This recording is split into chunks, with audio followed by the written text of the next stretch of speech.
টি-20 বিশ্বকাপ থেকে বাংলাদেশ দলকে বাদ দিয়ে বড় বিপদে পড়েছে ভারত। টাইগারদের বিশ্বকাপ থেকে বাদ দেওয়ার সিদ্ধান্তই এখন ভারতের অলিম্পিক আয়োজনকে হুমকির মুখে ঠেলে দিয়েছে।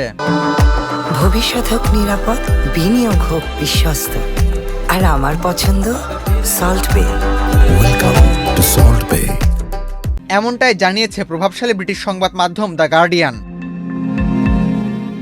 ঘটনার সূত্রপাত নিরাপত্তার শঙ্কায় মুস্তাফিজুর রহমানকে আইপিএল থেকে বাদ দেওয়াকে কেন্দ্র করে। নিরাপত্তার শঙ্কায় ভারতে টি-20 বিশ্বকাপ খেলতে যাবে না বাংলাদেশ। ভেন্যু পরিবর্তন করে বাংলাদেশ চেয়েছিল শ্রীলঙ্কায় খেলতে, বাংলাদেশের অনুরোধ রাখেনি আইসিসি। বাংলাদেশকে বাদ দিয়ে স্কটল্যান্ডকে টি-20 বিশ্বকাপে অন্তর্ভুক্ত করেছে তারা। এই বিষয়টি কূটনীতির আঙিনায় বড় প্রভাব ফেলেছে। গার্ডিয়ানের প্রতিবেদনে বলা হয়েছে, এই সিদ্ধান্ত শুধুই ক্রিকেটেই সীমাবদ্ধ থাকেনি, বরং এর প্রভাব পড়েছে আন্তর্জাতিক কূটনীতির অঙ্গনেও। বিশেষ করে 2036 অলিম্পিক আয়োজনের দৌড়ে এগিয়ে থাকা ভারতের জন্য বিষয়টি বড় ধাক্কা হতে পারে। আন্তর্জাতিক অলিম্পিক কমিটি রাজনৈতিক হস্তক্ষেপের বিষয়ে বরাবরই কঠোর। অলিম্পিক সনদ অনুযায়ী ক্রীড়া সংস্থাগুলোকে স্বায়ত্তশাসিত হতে হবে এবং সেখানে কোনো রাজনৈতিক প্রভাব গ্রহণযোগ্য নয়। এই নীতির ব্যত্যয় হলে আয়োজক হওয়ার সুযোগ হারানোর ঝুঁকি থাকে। গার্ডিয়ানের মতে বাংলাদেশকে বিশ্বকাপ থেকে বাদ দেওয়ার ঘটনায় এই নীতির প্রশ্ন উঠেছে।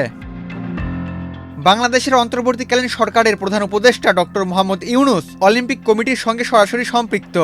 2024 প্যারিস অলিম্পিকের মশাল প্রজ্বলনেও অংশ নিয়েছিলেন তিনি। ফলে সাম্প্রতিক ক্রিকেট ইস্যুটি অলিম্পিক মহলেও আলোচনায় আসতে পারে বলে মনে করা হচ্ছে।